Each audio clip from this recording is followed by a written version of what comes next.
¿Qué tal, amigas y amigos? ¿Cómo están? Bien, en este capítulo 9, versículo 6, nos dice: en aquellos días los hombres buscarán la muerte y no la hallarán, y ansiarán morir, y la muerte huirá de ellos. Permítame decirle, la muerte se va a tomar unas vacaciones de 5 meses. ¿Sí?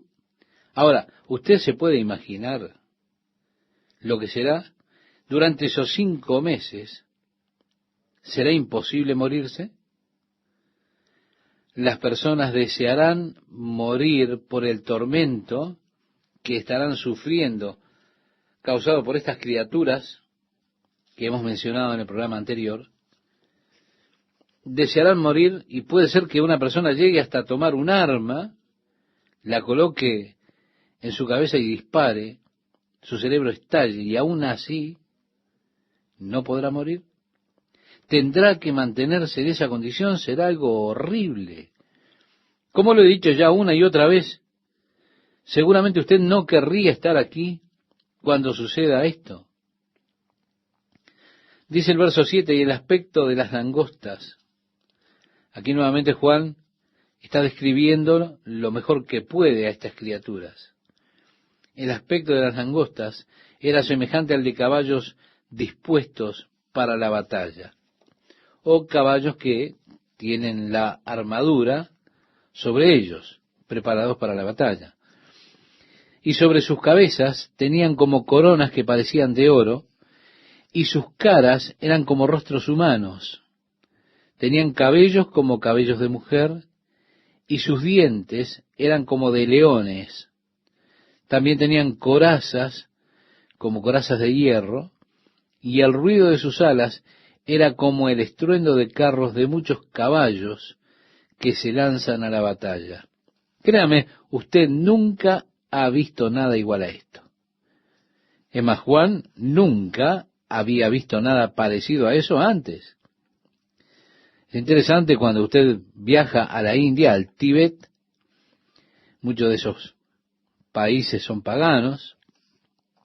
Allí usted observa los tallados que tienen en sus templos y encuentra esas criaturas interesantes que en diferentes partes del mundo se encuentran tallados y criaturas similares.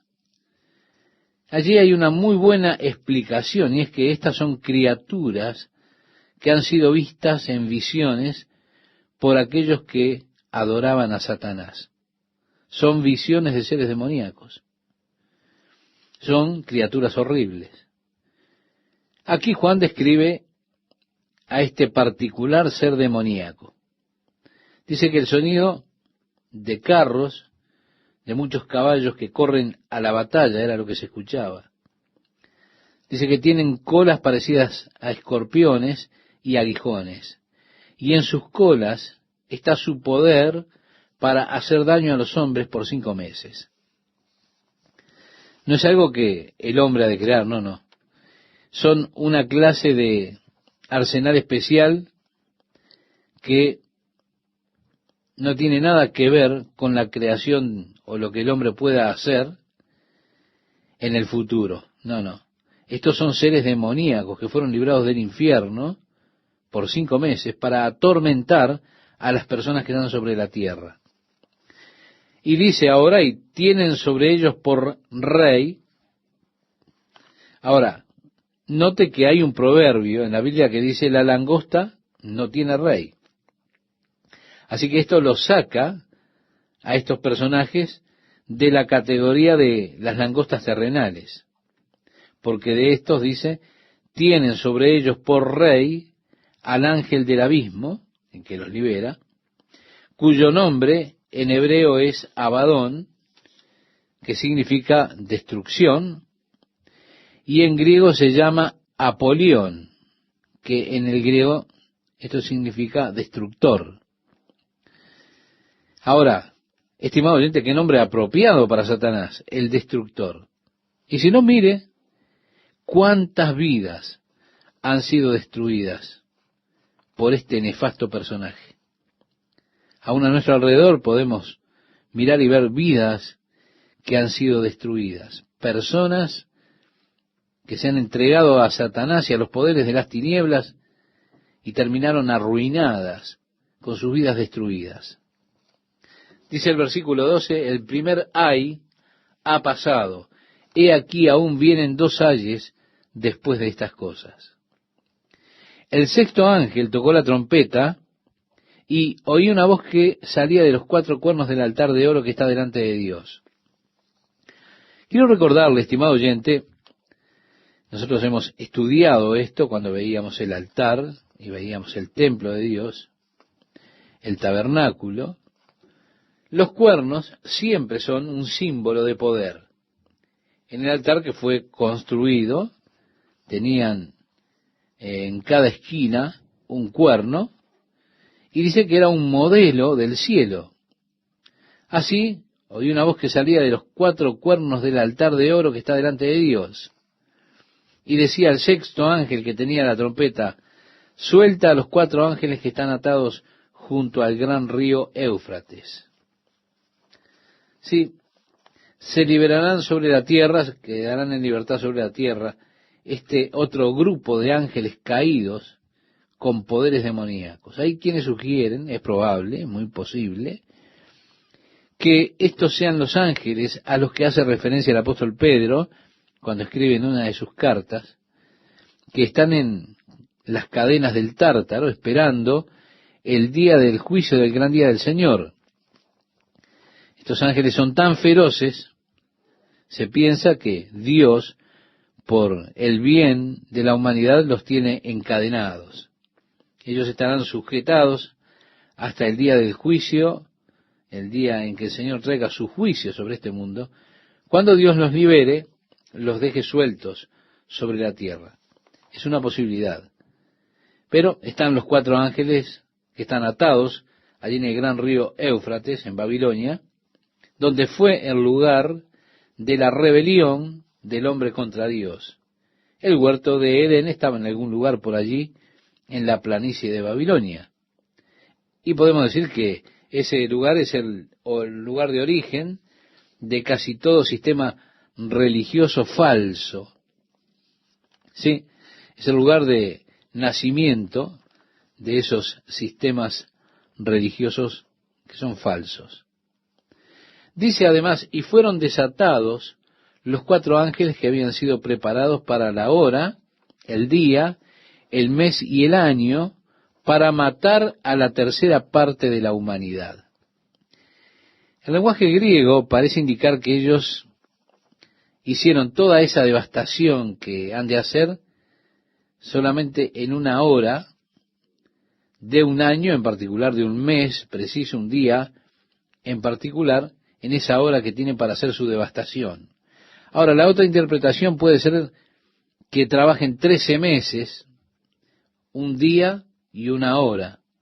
Es decir, cuando habla allí, preparados para un año, un mes, habla de 13 meses, un día y una hora. Es la otra interpretación que también se tiene, pero parece ser más bien que se refiere solamente a una hora de un día particular, de un mes y un año en particular, y que ellos están esperando ese momento. Dice, y el número de los ejércitos de los jinetes era de 200 millones. Yo escuché su número, 200 millones. Así que parece que estos cuatro ángeles están en control de millones de seres demoníacos. Agrega Juan, y así es como vi en la visión los caballos y a los que los montaban. Los jinetes tenían corazas color de fuego, de jacinto y de azufre. Las cabezas de los caballos eran como cabezas de leones, y de sus bocas salía fuego, humo y azufre. Sí, ellos no son como cualquier caballo que usted conozca, estimado oyente. Ellos son estos, nuevamente criaturas o seres de un reino espiritual de un orden demoníaco. Dice, la tercera parte de la humanidad fue muerta por estas tres plagas, por el fuego, el humo y el azufre que salían de sus bocas. En el juicio de estas trompetas, o de esta trompeta, la tercera parte de la población del mundo ha de morir.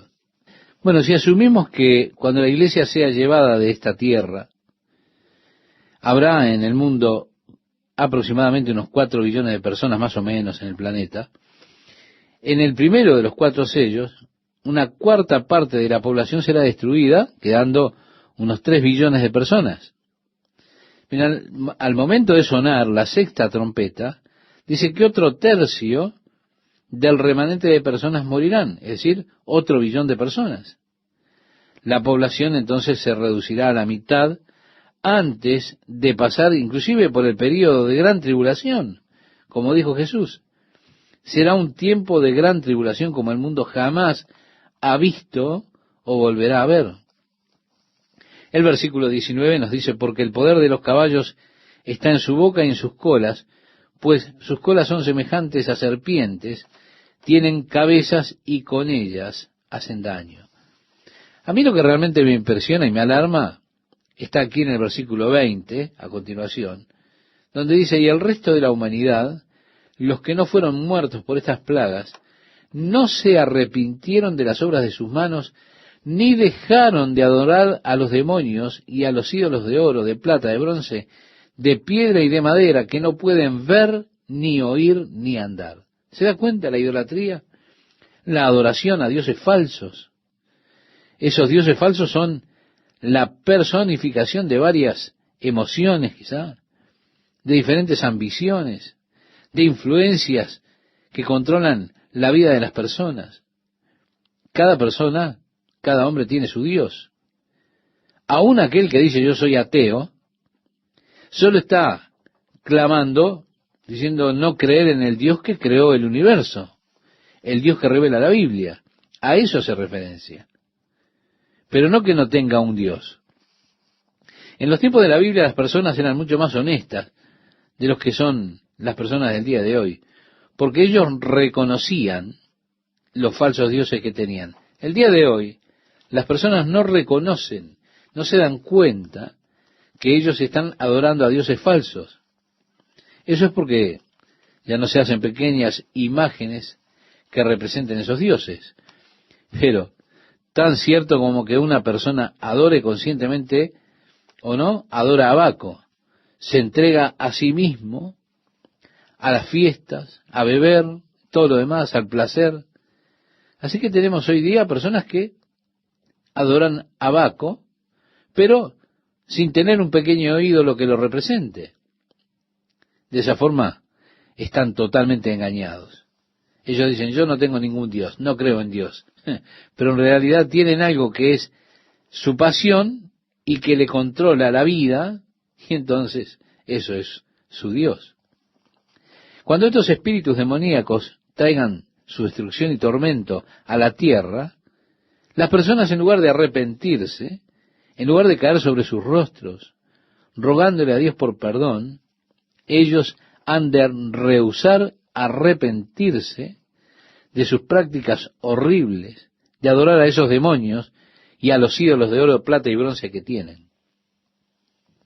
Dice, y no se arrepintieron de sus homicidios, ni de sus hechicerías, ni de su fornicación, ni de sus hurtos. El apóstol Pablo habla acerca de la acumulación de furia hasta el día de la ira. Hablaba Pablo por la dureza de sus corazones sin arrepentimiento. Es trágico cómo las personas se encierran tanto en su maldad, rehusando arrepentirse, rehusando cambiar y abandonar esas costumbres. Cuando avanzamos en Apocalipsis, hemos de llegar a eso cuando entremos en el capítulo 16, cuando veremos en la quinta vasija que se vierte de los juicios de Dios sobre la tierra, el quinto ángel, que derramó su copa, dice en Apocalipsis 16, capítulo 16, verso 10.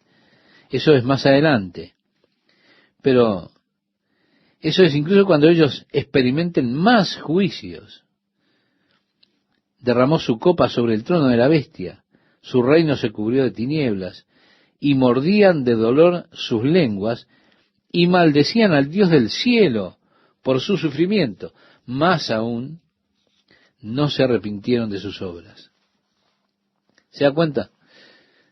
doloridos en sus lenguas, y en lugar de utilizar la lengua para clamar por misericordia y pedirle a Dios que los perdone, en lugar de eso, utilizan la lengua para blasfemar a Dios por el dolor y las llagas que tienen, rehusando arrepentirse de sus malas obras. Lo que sucede, estimado oyente, es que cuando una persona endurece el corazón hacia Dios, o hacia las cosas de Dios, y se involucra en la adoración a otros dioses, se puede llegar a tal estadio en el cual su corazón se vuelva tan duro que ya no haya posibilidad ninguna de arrepentimiento.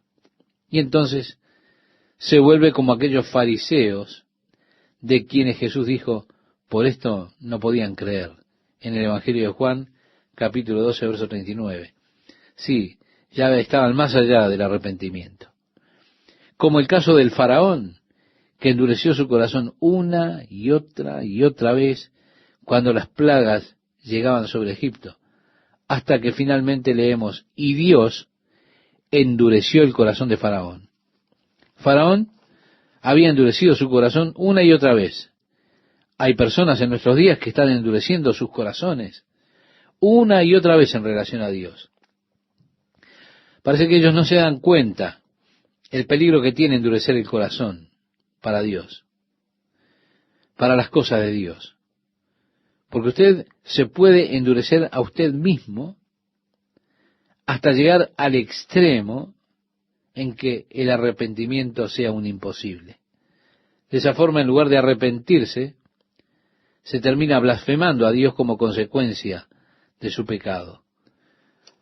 En el capítulo 6 de Génesis, versículo 3, Dios le dijo a Noé, mi espíritu no contenderá para siempre con el hombre. Podemos decir que en esta declaración hay una bendición y una maldición. La bendición es que el Espíritu de Dios contienda con el hombre. Eso es una bendición. Ahora, qué glorioso es Dios, porque dice la Biblia que no quiere que ninguno perezca, sino que todos procedan al arrepentimiento. La única forma en que usted puede perecer es por su rechazo deliberado, voluntario, al regalo de la salvación de Dios. En un sentido, usted tiene que pasar por encima del cuerpo de Jesús para irse al infierno. Él se pone en su camino. Como dice Hebreos capítulo 10, verso 29, ¿cuánto mayor castigo pensáis que merecerá el que pisoteare al Hijo de Dios y tuviere por inmunda la sangre del pacto en la cual fue santificado e hiciere afrenta al Espíritu de gracia? El Espíritu de Dios ha estado hablando a su corazón, llamándolo una y otra vez al arrepentimiento, a una vida mejor. Y si aún así usted endurece su corazón a eso, por supuesto es una bendición que el Espíritu de Dios contienda con el hombre. Pero cuidado, también está la advertencia. El Espíritu de Dios no contenderá para siempre con el hombre. Llega un momento en la vida de una persona, momento en el cual, como dijo Jeremías el profeta, Dios le habló a él y le dijo, tú pues no ores por este pueblo, ni levantes por ellos clamor ni oración, ni me ruegues, porque no te oiré. ¡Qué tragedia! En Romanos, en la carta del apóstol Pablo a los Romanos, el capítulo 1, verso 26, dice que Dios los entregó. Sí, qué tristeza llegar a ese lugar donde ya Dios no contiende con el hombre. Cuando ya no hay lugar para el arrepentimiento. Y esa será la condición de esas personas cuando suene la sexta trompeta, con toda esa devastación que vendrá, toda la mortandad que habrá allí por alrededor de todas las personas, y ellos aún rehusando a arrepentirse de su adoración a los ídolos, a los falsos dioses, rehusando a arrepentirse de su fornicación, asesinatos, idolatría, delitos. La Biblia dice en 2 de Corintios capítulo 6, verso 2, he aquí ahora el día de salvación. Llámenle en tanto que está cercano, decía Isaías en el capítulo 55, verso 6 de su libro. Eclesiastés en el capítulo 12, verso 1 nos decía, acuérdate de tu Creador en los días de tu juventud, antes que vengan los días malos y lleguen los años de los cuales diga, no tengo en ellos contentamiento. El salmista dijo, no endurezcáis vuestro corazón como en el desierto. Sí, cuando los hijos de Israel se endurecieron a lo que Dios quería hacer, y de esa forma tuvo que mantenerlos en el desierto hasta que toda la generación esa murió. Estimado oyente, advertencia para nosotros de recibir la gracia, el amor y el perdón de Dios mientras lo tenemos a nuestra disposición. Por eso, la advertencia de Dios.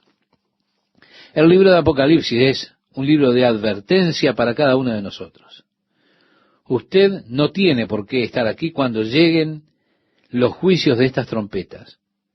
Usted puede estar con la iglesia allá en el cielo, con nuestro Señor, alrededor del trono de Dios, adorando al Rey, disfrutando de las moradas eternas. Usted no querrá estar aquí, ¿verdad? Eso con toda seguridad. Es un gusto para mí saludarles, amigos oyentes, compartir una nueva emisión de la Palabra de Dios. Sí, es mi oración a Dios que pueda servir todo lo que estamos estudiando para su crecimiento espiritual. Para eso es la Palabra de Dios para hoy. Juan decía, vi descender del cielo a otro ángel fuerte. En el capítulo 10, versículo 1, encontramos esta definición. Ahora, estamos en medio de los 7 ángeles que se encuentran en la presencia de Dios, a los cuales se les dan trompetas para tocar, y con las trompetas vienen los juicios de Dios correspondientes sobre la tierra. Pero este es otro ángel, es llamado un ángel fuerte. Bien, la palabra ángel es el título de un oficio también. No está hablando solamente de una naturaleza. Por ejemplo, Jesús es visto en el Antiguo Testamento muchas veces como el ángel del Señor. Los ministros de las 7 iglesias, a los que van dirigidas las cartas de los capítulos 2 y 3 de Apocalipsis, se les llama ángeles de las iglesias. Es por esto por lo que la palabra griega, traducida ángel, significa mensajero. Así que este puede ser un mensajero divino, puede ser un mensajero humano. Por lo general el nombre es una referencia a esos espíritus que fueron creados por Dios, cuyo número es en millones de millones, que adoran al Señor y que le sirven a Él. Pero si usted es mensajero de Dios, la palabra ángel se aplica a usted.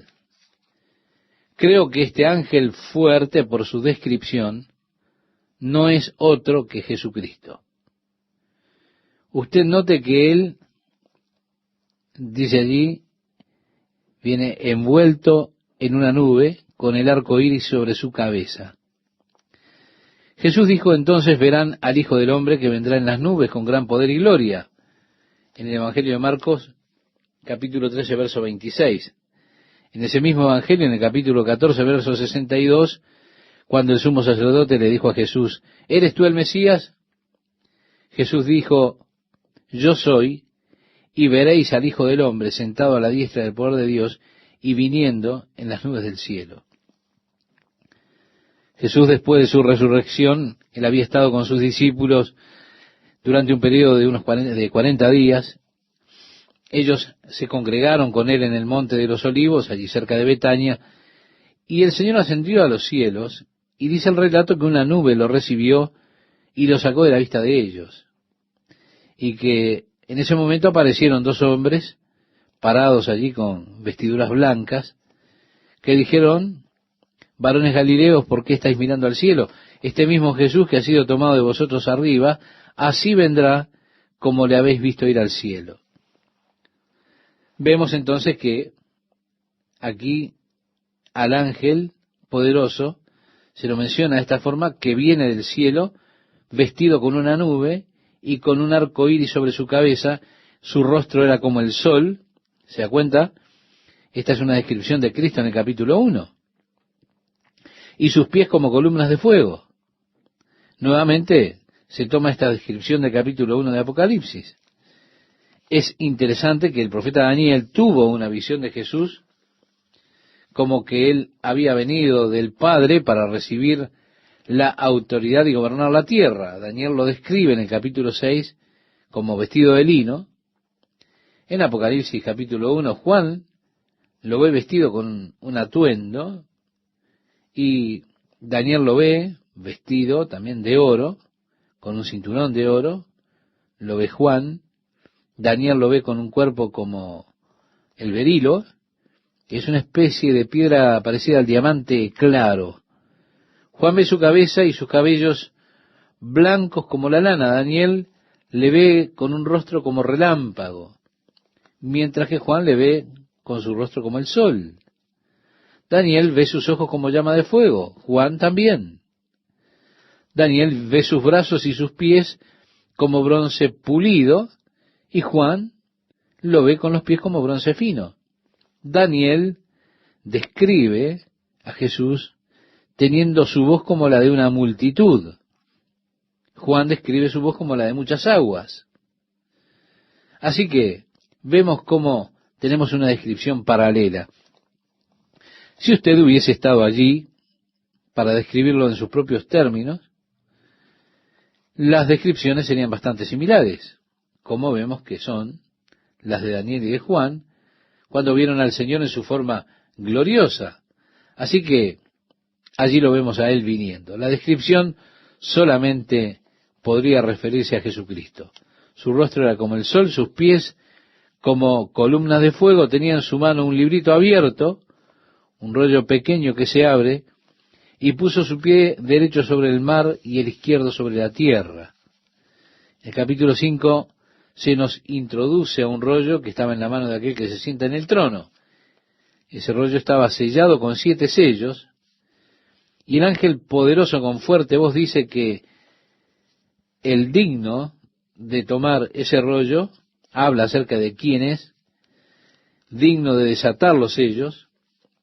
Juan, ante la pregunta del ángel, que dice, ¿quién es digno de tomar ese rollo y desatar los sellos? Dice que Juan comienza a llorar porque no había nadie hallado digno en el cielo, la tierra o debajo de la tierra que fuera digno, hasta que los ancianos le dijeron a Juan, no llores, mira, el león de la tribu de Judá ha vencido para poder tomar el rollo y desatar los sellos. En el capítulo 6 hasta el 8 vemos que son desatados los sellos con los subsecuentes juicios que vienen sobre la tierra con la apertura de ese rollo. Como estudiamos, mostramos que ese rollo era probablemente el título de propiedad de la tierra que le había sido entregado por Adán a Satanás. Jesús vino para redimir al mundo, de regreso para Dios nuevamente. Ese fue el propósito de su venida. Jesús dijo, el Hijo del Hombre vino a buscar y a salvar lo que se había perdido, en el Evangelio de Lucas capítulo 19, verso 10. Cuando Satanás tienta a Jesús, lo lleva a un monte alto y le muestra los reinos del mundo y sus glorias, y le dijo, todo esto te daré si postrado me adorares. Jesús no cuestionó el reclamo de Satanás de ser el poseedor del mundo. De hecho, Jesús le llamó el príncipe de este mundo, el gobernante de las tinieblas. Sí, él gobierna la tierra. La tierra fue perdida por Adán, y Satanás todavía está en control. No sino hasta que entremos al capítulo 13, veremos que él vuelve su poder y autoridad a su trono sobre el anticristo, dándoselo al hombre de pecado. Pero de lo que hablábamos era de que Jesús vino a redimir al mundo de regreso para Dios. Jesús pagó el precio de la redención. Y el mundo es redimido por medio de su sangre. Las Escrituras dijeron, y nuevamente en el capítulo 5, cuando entramos allí, en los cielos, adorándole a Él, viéndole tomar el rollo, el título de propiedad, declaramos su dignidad, su mérito de tomar ese rollo y desatar los sellos. ¿Por qué? Porque Él fue inmolado y nos redimió por su sangre de toda nación, tribu y lengua, y nos ha hecho para nuestro Dios un reino de sacerdotes, y reinaremos con Él sobre la tierra. Bien, el tiempo ha llegado para que Él reclame la posesión de lo que ha comprado. En el libro de Hebreos se nos dice que Él fue hecho menor que los ángeles para poder sufrir la muerte. Pero ahora Él es coronado de gloria y honor. Y Dios ha puesto todas las cosas en sujeción a Jesucristo. El escritor dice que aún no vemos que todas las cosas le sean sometidas o sujetas. Esto es una parte que todavía no ha sido cumplida, que, como vemos, Él empieza a reclamar, está viniendo a reclamar.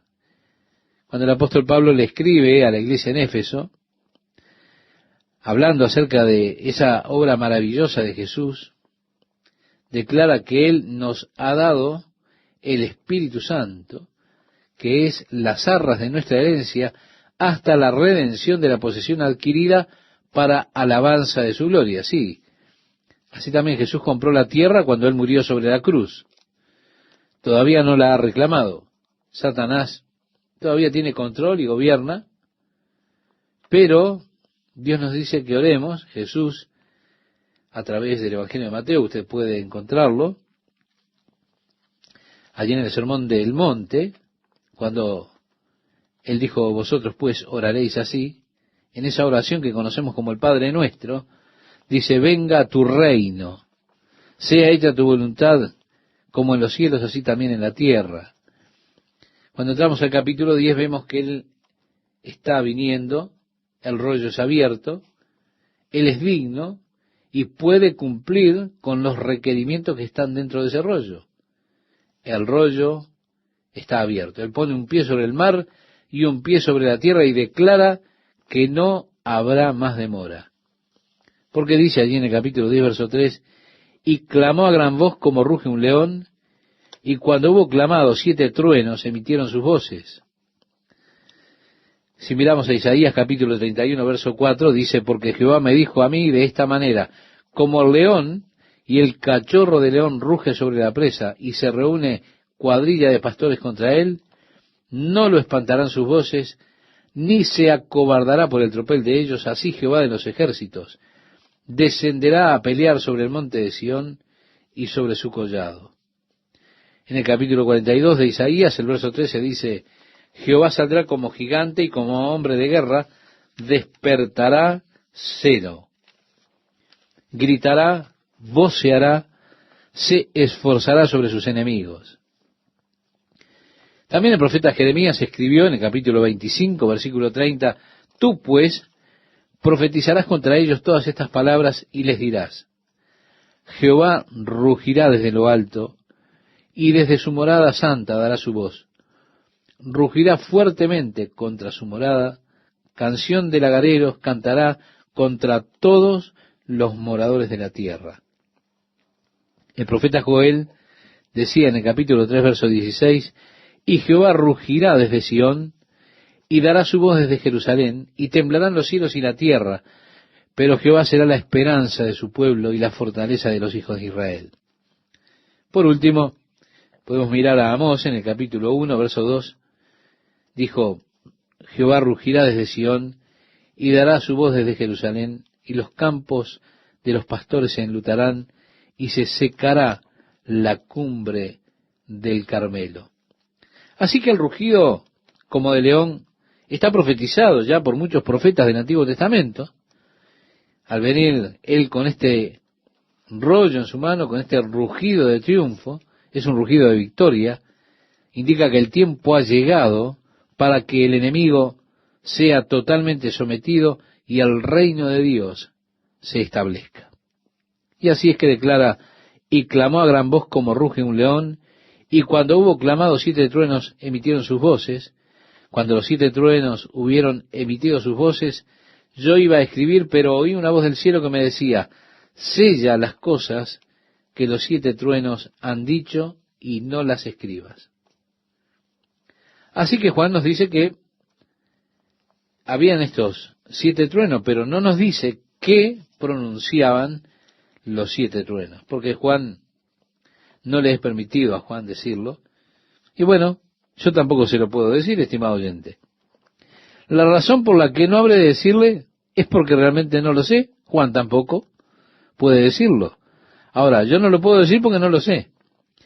Hay muchos expositores bíblicos que han intentado decirle a las personas qué es lo que dicen esos 7 truenos, pero a Juan le fue ordenado sellar lo que decían esos 7 truenos. Evidentemente no era necesario para nosotros saber esto. Dios nos ha dado todas las cosas que pertenecen a la vida y a la piedad. Todo lo que necesitamos está aquí. Los 7 truenos, lo que ellos decían, todavía permanece en misterio. No sabemos qué es lo que dicen. Juan iba a escribirlo, pero eso estaba sellado y no le fue permitido escribirlo. Es interesante que a Daniel se le dijo que sellara la visión en su libro, pero con Daniel fue declarado que esto era para el tiempo del fin. Es decir, en los últimos días el conocimiento habría de incrementarse. Así que la Biblia nos dice que los escritores del Antiguo Testamento, muchos de ellos, escribieron cosas que no entendían. Ahora, ellos eran muy curiosos. Trataron de entender qué era lo que estaban escribiendo cuando escribían acerca de la obra, de la gracia de Dios, entre los gentiles, la venida gloriosa del reino de Dios. Es interesante que el libro de Daniel, como le dije, fuera sellado para el tiempo final. Y no se le dijo que no escribiera, simplemente que lo que había escrito lo sellara. Daniel estaba contestando algunas preguntas, pero el Señor dijo, séllalo, es para el tiempo del fin. En los últimos días el conocimiento se incrementará, la ciencia se multiplicará. Bueno, es interesante que, viniendo a estos últimos días, vemos cómo el conocimiento del libro de Daniel se ha ido develando. Al leer en el libro de Daniel, muchos de los eventos que están escritos allí ya han transcurrido. Es realmente fascinante leer en nuestro tiempo, porque es como leer un libro de historia en el momento que vienen ocurriendo las cosas. En el tiempo en el que Daniel lo escribió, todo eso era un futuro, era un gran misterio. Pero ahora que la mayor parte ha sido completada, lo miramos y lo leemos como un libro de historia, y es asombrosa la precisión con la cual Daniel escribió la historia del hombre antes de que tuviera lugar. De hecho, tanto que Daniel propone un problema real para los que son críticos bíblicos.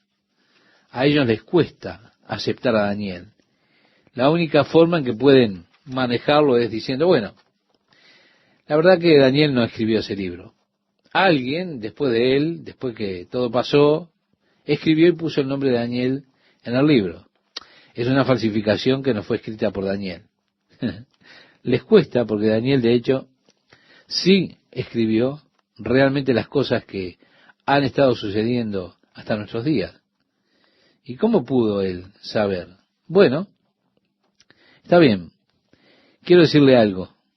Todavía se está escribiendo o describiendo ese libro. Y lo escribió, por ejemplo, para la semana pasada, cuando salió el periódico. Y aún hay tantas cosas que van a ocurrir que están escritas en ese libro. Pero aquí, en cuanto a estos truenos y lo que dicen, eso está sellado. Un día estaremos allí y entenderemos. Y probablemente entenderemos porque fue que Dios quiso que fueran selladas esas palabras de aquellos truenos. Continúa diciendo este libro de Apocalipsis, y el ángel que vi en pie sobre el mar y sobre la tierra levantó su mano al cielo. Bueno, ahora hace esta proclama, ¿no? Y juró por el que vive por los siglos de los siglos.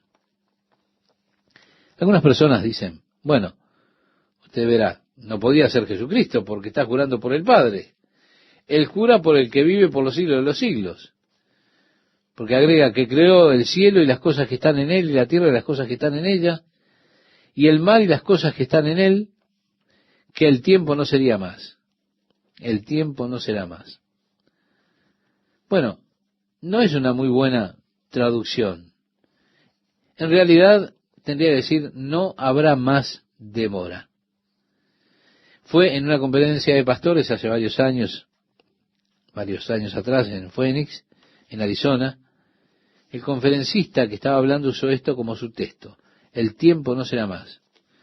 Porque era una conferencia de pastores y los pastores muchas veces tienen su agenda bastante complicada, están siempre trabajando con el itinerario que tienen, el reloj, las citas y todo lo demás. Así que este conferencista estaba exhortando a los pastores acerca de este glorioso día cuando el tiempo ya no sería más, cuando usted no tendrá que preocuparse por el reloj, no tendrá que preocuparse por el almanaque, por el calendario, no tendrá que mirar a las citas que tiene, ¿no? Porque el tiempo no será más. Bueno, cuando habló este conferencista, todos se emocionaron con el hecho de que un día usted estará librado de la agenda, esa agenda que tratamos de seguir perfectamente.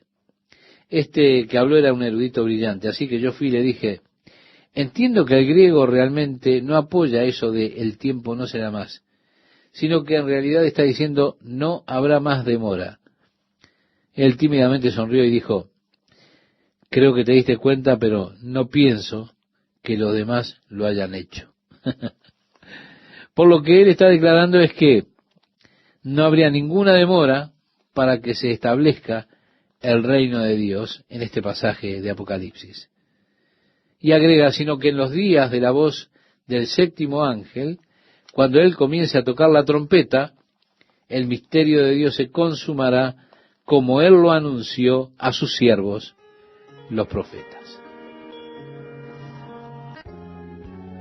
¿Qué tal, amigos? ¿Cómo están? Aquí vemos que el ángel poderoso, descendiendo de los cielos, viene vestido con una nube y con un arco iris sobre su cabeza.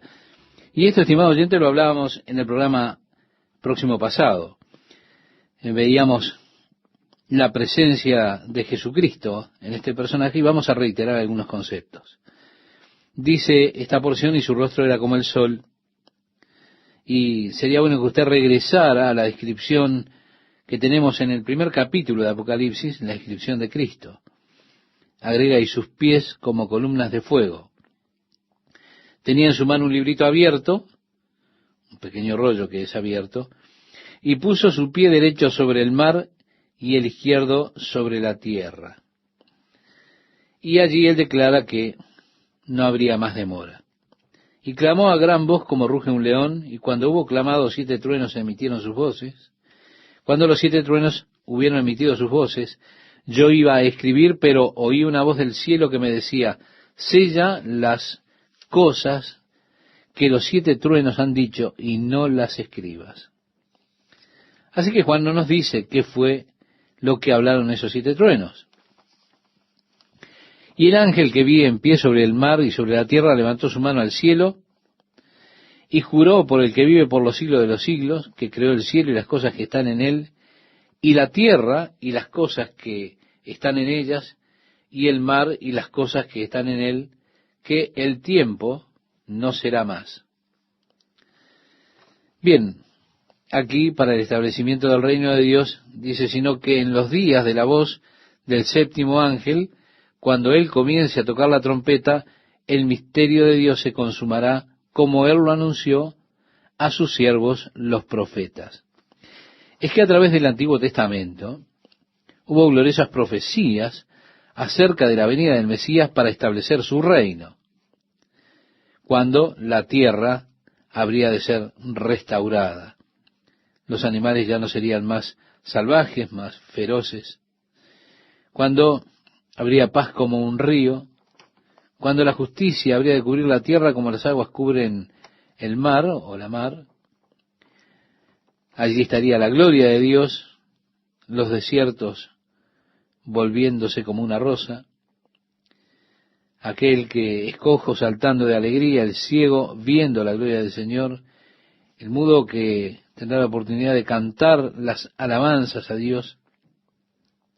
Cosas maravillosas que han de suceder cuando el Mesías regrese y establezca su reino, el reino de Dios sobre la tierra.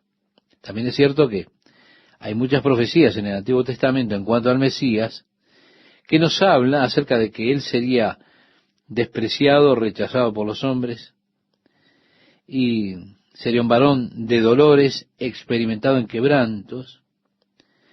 Se nos dice que él habría de ser crucificado. Así que estas otras profecías, los judíos tuvieron un gran problema al tratar de entender las escrituras, porque ellos parece que ven estas escrituras diametralmente opuestas unas con otras. ¿Cómo puede ser despreciado y rechazado, la piedra rechazada por los edificadores? ¿Cómo puede ser, si él ha de establecer el reino de Dios, si ha de reinar sobre toda la tierra, que él sea despreciado, rechazado, crucificado? Así que, para resolver lo que parece ser una dificultad en las profecías del Mesías, ellos comenzaron a espiritualizar las Escrituras, que tienen referencia al sufrimiento del Mesías, que se refieren a su muerte, a su rechazo y todo lo demás. Espiritualizan esas Escrituras y toman solamente literalmente los pasajes que hablan de la gloria, del reino, del sometimiento de las naciones y el gobierno del Mesías sobre las naciones y todo lo demás. A esas las tomaban literalmente, pero el resto las espiritualizaban, el resto de esos pasajes que parecen contrapuestos unos con otros. Y mi amigo, hay un gran peligro de espiritualizar la Escritura, a menos que la Escritura misma garantice eso. Es mejor simplemente tomar la Escritura con su implicación normal, lo que dice la Escritura. Dios dice lo que quiere decir y no agregarle ni entrar a espiritualizar la Biblia, hacerle decir lo que no dice. ¿Por qué? Porque si Dios hubiera querido decir algo que no dijo, ¿por qué habría de decir algo que no quiso decir? ¿Qué sentido tiene, verdad? Así que es mejor tomar las Escrituras. Quizá usted no lo entienda. Bueno, hay muchas cosas que no entendemos. Tengo un archivo en mi cerebro que está marcado allí con un rótulo, esperando por más información. Sí, hay muchas cosas que he archivado allí en esa carpeta que estoy esperando llegar a poder tener un conocimiento más completo, más información. Pero, mientras tanto, yo leo la Escritura lisa y llanamente como es. Y no ando buscando sacar de ella analogías espirituales. ¿Por qué?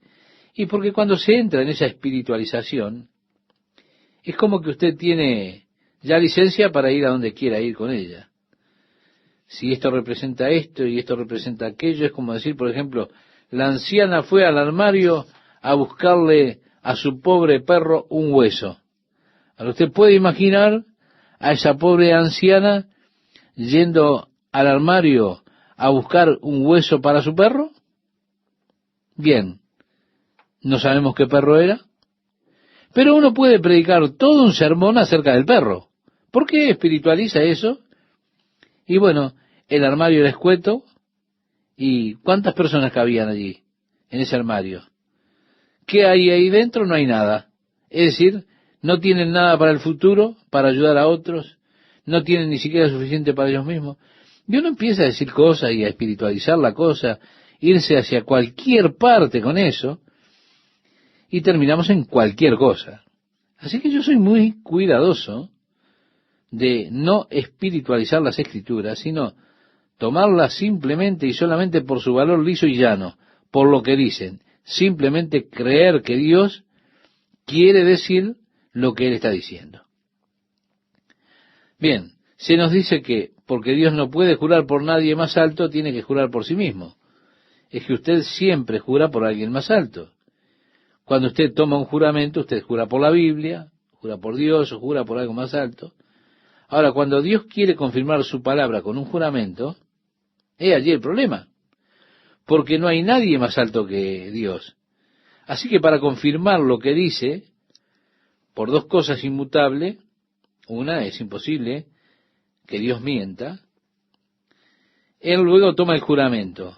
Y así que ahora viene ese ángel, el cual le he dicho que creo que es Jesucristo, y juró por el que vive por los siglos de los siglos, que creó el cielo y las cosas que están en él, y la tierra y las cosas que están en ella, el mar y las cosas que están en él, que el tiempo no sería más. Pero, al momento en que suena la séptima trompeta, las cosas ya estarán terminando. Llegará el glorioso reino de Dios a la tierra. Al abrir en el capítulo 11, si usted ve el sonido de la trompeta en el versículo 15, dice, el séptimo ángel tocó la trompeta, y hubo grandes voces en el cielo que decían, los reinos del mundo han venido a ser de nuestro Señor y de su Cristo, y Él reinará por los siglos de los siglos. Allí está cumplida la oración, venga tu reino, hágase tu voluntad como en el cielo, así también en la tierra. Es decir, llegó el tiempo. Él viene con ese rollo pequeño, el título de propiedad. Esto es lo que Él compró, como cantábamos en Apocalipsis capítulo 5. Nos ha comprado con su sangre. Él ha redimido la tierra para Dios. Y ahora viene y proclama que eso es la posesión adquirida y termina todo este misterio. Es que hay tantos misterios en cuanto a Dios, los misterios de por qué Dios permite, por ejemplo, que los justos sufran. ¿Por qué Dios permite que los malvados frecuentemente prosperen? Estas son cosas que han turbado a muchos hombres, aún en las Escrituras. Job preguntó, ¿por qué prospera el impío? El profeta Jeremías dijo, justo eres tú, oh Jehová, para que yo dispute contigo. Sin embargo, alegaré mi causa ante ti. ¿Por qué es prosperado el camino de los impíos y tienen bien todos los que se portan deslealmente? Es un misterio por qué Dios permite esas cosas. También está el misterio de la paciencia de Dios para establecer el reino. Mire cuánto hemos esperado desde que Jesús pagó con su sangre, con su vida por la tierra. Mire cuánto ha esperado Dios y aún no ha reclamado lo que Él compró. Un misterio. Pero en la otra mano, este es un misterio por el cual usted puede estar agradecido. Que si el Señor hubiera venido en el año 1800, ¿dónde estaría usted? Usted no estaría en el reino. Entonces, ¿no está feliz de que Dios haya esperado hasta ahora? Ahora, como dijo Noé, no contenderá mi espíritu con el hombre para siempre. Si Dios le dijo a Noé eso, llegará el día cuando Él nos llevará para que estemos con Él y habrá terminado la posibilidad de estar formando parte de la iglesia de Jesucristo, su novia. Y comenzará luego el gran juicio sobre esta tierra, el juicio previo a su regreso para establecer el reino eterno de Dios sobre esta tierra. Hemos esperado mucho tiempo, pero cuando este ángel poderoso viene y abre el sello estableciendo su pie sobre la tierra y sobre el mar, jurando por el que vive por siempre y siempre, ya no habrá más demora para el sonido de la séptima trompeta. Será tocada y será completado el misterio de Dios. En el versículo 8 de este capítulo 10 de Apocalipsis, dice, la voz que oí del cielo habló otra vez conmigo y dijo, ve y toma el librito que está abierto en la mano del ángel, que está en pie sobre el mar y sobre la tierra. Y fui al ángel diciéndole que me diese el librito, y él me dijo, toma y cómelo, y te amargará el vientre, pero en tu boca será dulce como la miel.